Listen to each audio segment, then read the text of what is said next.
These are tough economic times. You switch on your television screen and you can see what a difficulty the Eurozone is having. Here at home, we're finding it more difficult to get our economy recovering.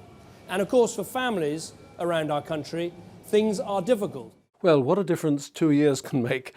This week is the second anniversary of the famous Rose Garden romance between David Cameron and Nick Clegg.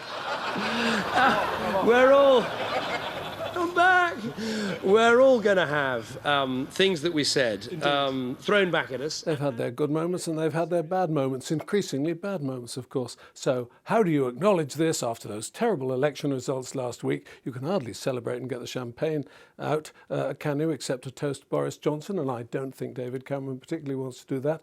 They end up going to a tractor factory in Basildon in Essex, which is about as unlike the Downing Street Rose Garden as you could possibly get. It's sort of more formal, and perhaps the body language is more formal and less relaxed and matey. It's got to be. They must have bruised each other quite a bit in the last couple of years, although they seem to me to have what you might call a compatible temperament.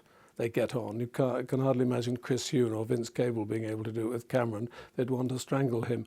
Now, we formed a coalition 2 years ago to try and deal with these problems, and I believe the need for that coalition, two parties working together to solve the problems we have in our country, I think is as important and as necessary today as it was 2 years ago. News terms, not much to say. They had three basic points, let's get them right. One was we had no choice but to pay down the debt. We all know if you've got a credit card, you max out that credit card, you shouldn't go and max out another.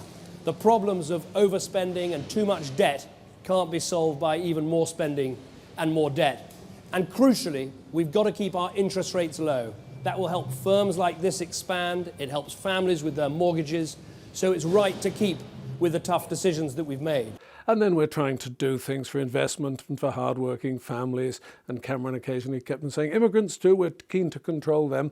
Clegg didn't make that point, oddly enough. He was more interested in things like House of Lords reform and fairness and things like that. At one point he said, gosh, you know, is House of Lords reform more important to me than, you know, a good start for our disadvantaged primary school kids, or several things he rattled off? No, it isn't, he said.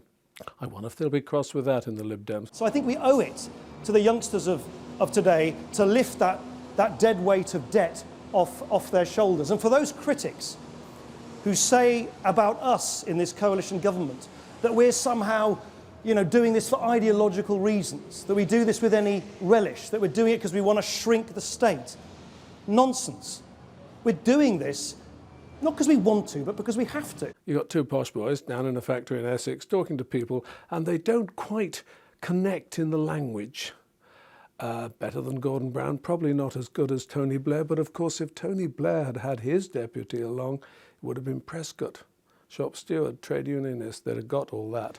You know, dealing with a deficit can sound like a very kind of dry statistical exercise.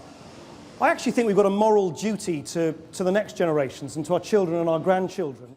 The atmosphere and the response was sort of polite, not effusive. It wasn't a rock concert, but they were polite and nobody was rude to them. And perhaps that's important on television too, because it could have been a disaster.